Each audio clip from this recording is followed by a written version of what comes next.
Indiana Jones, the man who made it his life's mission to dodge boulders, escape death traps, and ruin every perfectly good artifact he comes across. Well, buckle up, because Indiana Jones and the Great Circle is here. And it's basically a love letter to everything we love about the legendary archaeologist. Plus, a few extra snakes.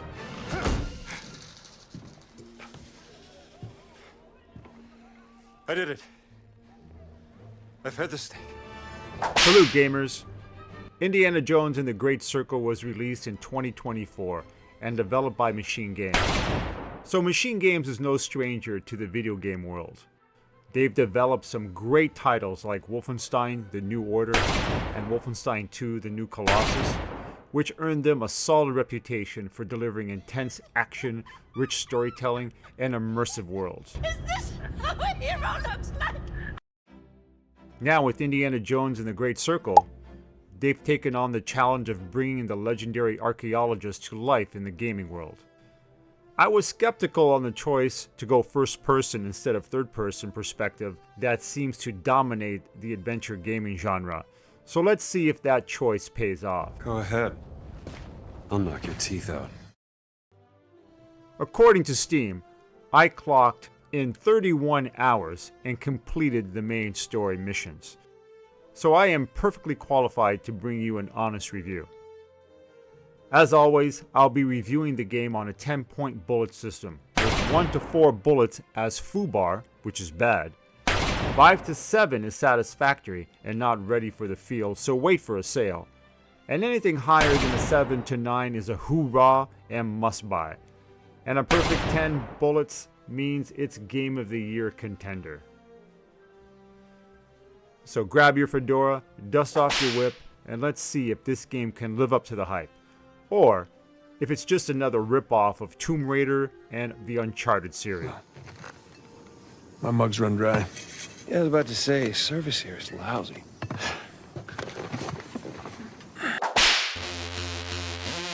Let's start with the visuals. Indiana Jones and the Great Circle looks absolutely stunning.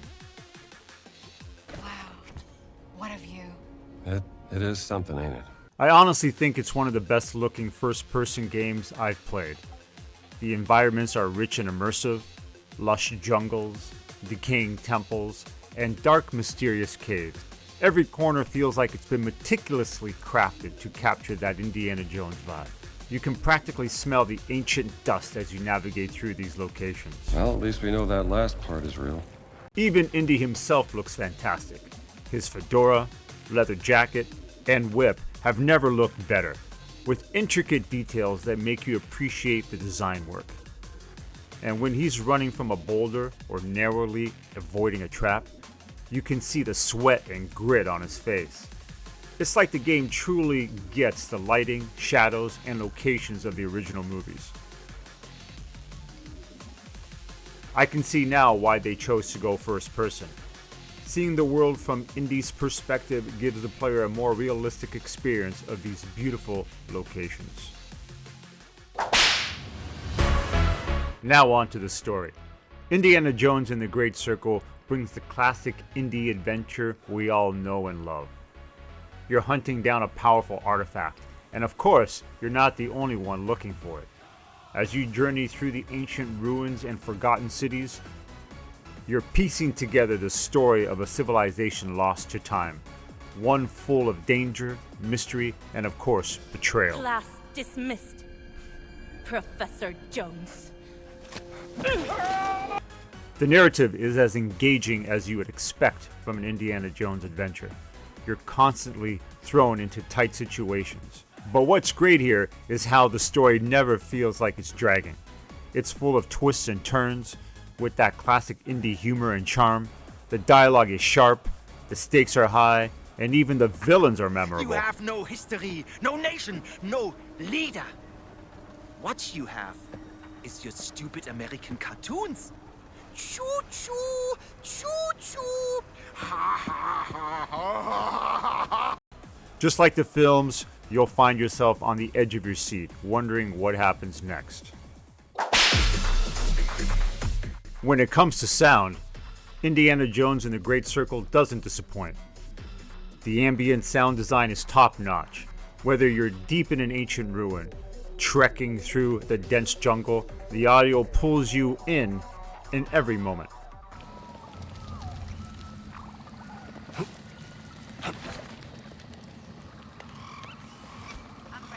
Go!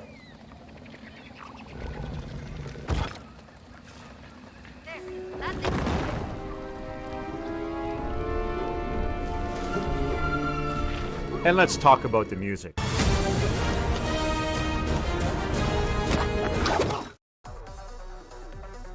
Because this is where things get really exciting. The iconic Indiana Jones theme is here, of course, but it's more than just a nostalgia trip. The soundtrack is carefully woven into every part of the game, amplifying the tension in those heart-pounding chase sequences and giving you the sense of grandeur when uncovering hidden treasures. The music rises and falls with the action, matching the pacing of the game perfectly.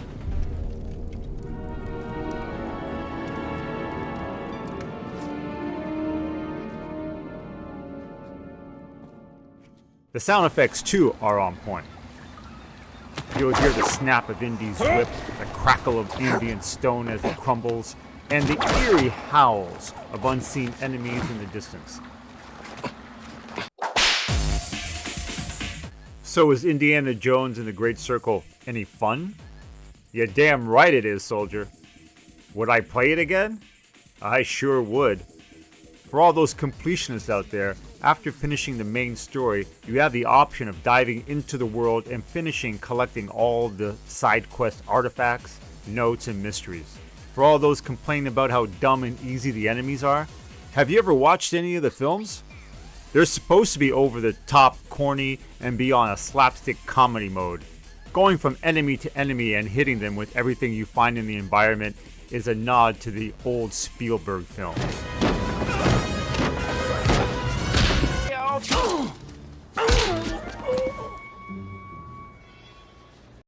Simply put, Indiana Jones and the Great Circle is fun from start to finish. The balance from puzzle solving, exploration, and combat keeps the experience fresh and exciting. It's the kind of game you want to dive back into, just to see what's next around the corner. I may be a little biased considering the huge amount of nostalgia I experienced while playing Indiana Jones and the Great Circle, but I still think it may be my Game of the Year choice. If you're a fan of the original movies or just love an uncharted game-like adventure, Indiana Jones and the Great Circle is a must-buy. It gets a solid 9 bullets out of 10. Hoorah!